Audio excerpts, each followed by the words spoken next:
आमीन। All India Muslim personal law board के general secretary Wali Rahmani साहब एक इंटरव्यू में रोजनामा सहारा उर्दू के जो ग्रुप एडिटर है सैयद फैसल अली, उनसे इंटरव्यू में कहते हुए ये कह गए कि अहद नबवी और अहद खुलफाए राशिदीन बल्कि 7वीं सदी तक 3 तलाक को एक बैठक में 3 ही माना जाता था। झूठ बोले हैं, अहले हदीसों की दुश्मनी में झूठ बोले हैं all India Muslim personal law board के जनरल सेक्रेटरी वली रहमानी साहब, झूठ बोले हैं। सबसे बड़ा झूठ तो इन्होंने रसूलुल्लाह सल्लल्लाहु अलैहि वसल्लम पर बांध दिए हैं। सही बुखारी हदीस नंबर 3461 है, अल्लाह के नबी सल्लल्लाहु अलैहि वसल्लम फरमाए, मन कज़ब अलैया मुतअम्मिदन फलियतबव्वा मक़अदहु मिनन नार। मन कज़ब अलैया, जो कोई भी शख्स झूठ बांधे मुझ पर, मुतअम्मिदन जानते बूझते, फलियतबव्वा मक़अदहु मिनन नार, तो वो शख्स अपना ठिकाना जहन्नम की आग में बना ले। मुहम्मद रसूलुल्लाह सल्लल्लाहु अलैहि वसल्लम की हदीस में अभी आपको सुनाया, सुनन नसाई हदीस नंबर 3430, महमूद बिन लबीद रदी अल्लाह अन्हु से रिवायत करदा हदीस कि एक सहाबी आए और रसूलुल्लाह के सामने शिकायत कर रहे किसी एक सहाबी के ताल्लुक से कि वो सहाबी ने अपनी बीवी को इकट्ठी 3 तलाक़ें दे दिए।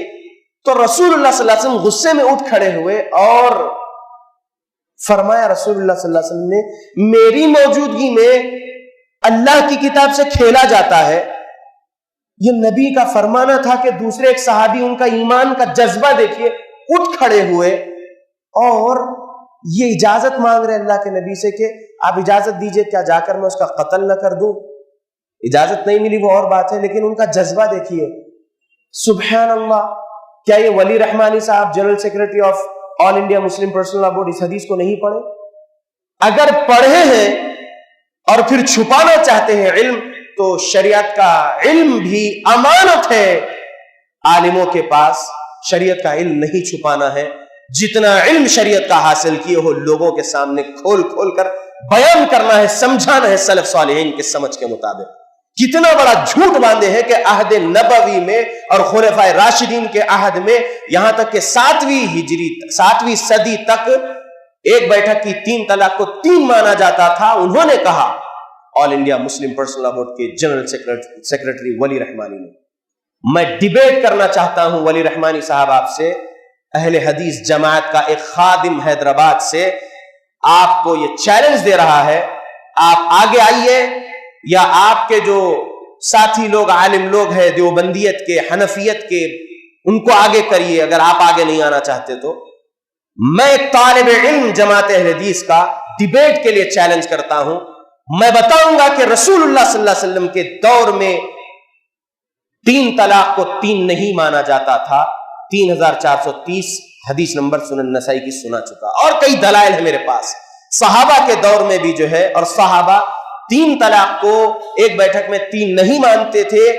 उमर रदी अल्लाह अन्हु के दौरे खिलाफत के 2 साल तक भी एक बैठक की 3 तलाक 3 नहीं मानी जाती थी। लोग आम एक मसला बना रखे थे तलाक का देने का, तो सजा के तौर पर ये गवर्नमेंट थी, किसकी? ये हुकूमत थी, ये खिलाफत थी उमर रदी अल्लाह अन्हु की। ऑर्डिनेंस उन्होंने पास किया था कि एक बैठक की 3 तलाक को 3 माना जाएगा। ये उनके वक्त के लिए था, ये इज्तिहाद था उमर रज़ी अल्लाह अन्हु का। और कुछ इज्तिहाद दायमी नहीं होते हैं, वक्ती तौर पर होते हैं। तो याद रख लीजिए कि गलती में है all India Muslim personal law board वाले, जो 3 तलाक को 3 मान रहे हैं एक बैठक की। बड़ी गलती कर रहे हैं, शरीयत के साथ खिलवाड़ हो रहा है। ये हम अदब के साथ कहेंगे कि आप अपने आप का अकीदा व अमल पहले शरीयत इस्लाम के मुताबिक बनाइए, और all India Muslim personal law board को शरई कानून के मुताबिक फैसला करने वाला बनाइए मुसलमानों के हक में। हनफी कानून के मुताबिक ना चलाइए।